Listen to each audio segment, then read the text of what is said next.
ስሜ ቤቴል ታደሰ ይባላል።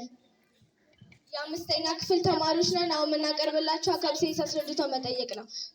ቅርስ ማለት የጥንት ሰዎች የስልጣኔና የእውቀት መገለጫ ነው። ቅርስ በሁለት ይከፈላል። እነሱም ቁሳዊ ቅርስና መንፈሳዊ ቅርስ። ቁሳዊ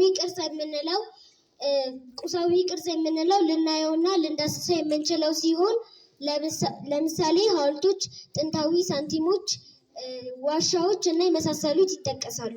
በኢትዮጵያ ውስጥ የሚገኙ ቁሳዊ ቅርሶች የምንላቸው የላሊበላ ውቅር አብያተ ክርስቲያናት፣ የጎንደር አብያተ መንግስታት እና የመሳሰሉት ይጠቀሳሉ። መንፈሳዊ ቅርስ የምንለው በዓይን ሊታዩ ነገር ግን በእጅ ሊዳሰሱ የማይችሉ የቅርስ አይነቶች ናቸው።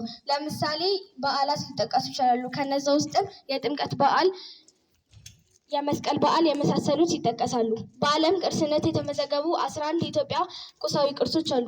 ከነዛ ውስጥም የአክሱም ሐውልት፣ የላሊበላ ውቅር አብያተ ክርስቲያናት፣ የጎንደር አብያተ መንግስታት፣ የሐረር ጀጎል ግንብ፣ የሰሜን ተራሮች ብሔራዊ ፓርክ፣ የኮንሶ መልክዓ ምድር፣ የጢያ ትክል ድንጋይ፣ የታችኛው የአዋሽ ወንዝ ሸለቆ፣ የታችኛው የኦሞ ወንዝ ሸለቆ እና የመሳሰሉት ይጠቀሳሉ። በዓለም ቅርስነት የተመዘገቡ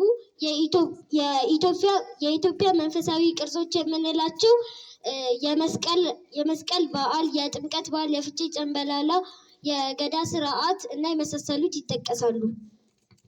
ጥያቄ፣ ቅርስ ምን ማለት ነው?